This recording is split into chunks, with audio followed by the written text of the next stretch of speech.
pedang. Bicaralah macam-macam, asal jangan ngomongin orang. Karena dari omongan bisa menimbulkan salah paham. Karena dari omongan bisa menimbulkan keributan. Lidah senjata utama bagi keselamatan Anda. Pandai-pandailah menjaga lidahmu kala berbicara.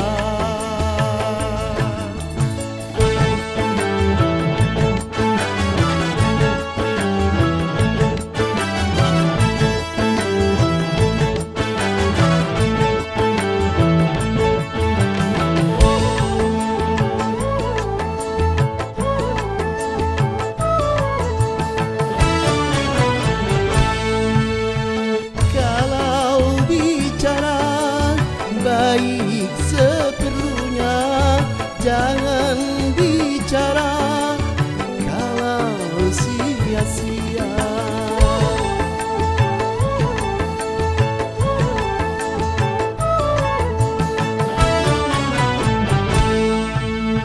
Kalau bicara baik seadanya, jangan bicara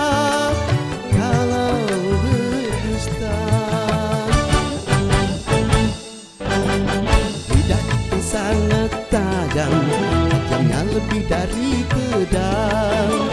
Bicaralah macam-macam, asal jangan ngomongin orang. Karena dari omongan bisa menimbulkan salah paham. Karena dari omongan bisa menimbulkan keributan. Lidah senjata utama keselamatan Anda. Pandai-pandailah menjaga lidahmu kala berbicara.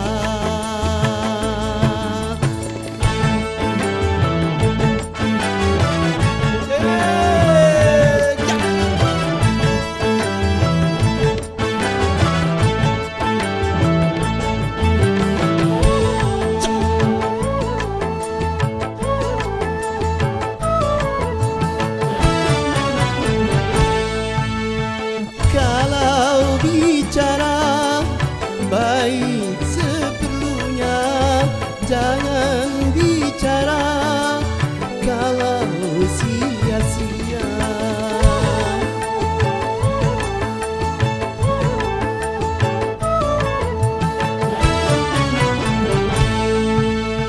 Kalau bicara baik seadanya, jangan bicara kalau berdusta.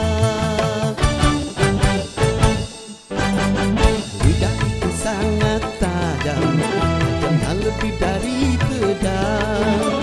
Bicaralah macam-macam, asal jangan ngomongin orang.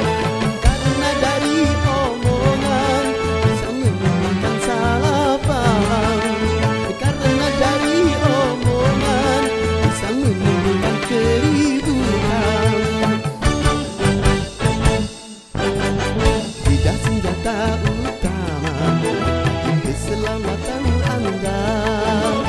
Pandai-pandailah menjaga lidahmu kala berbicara.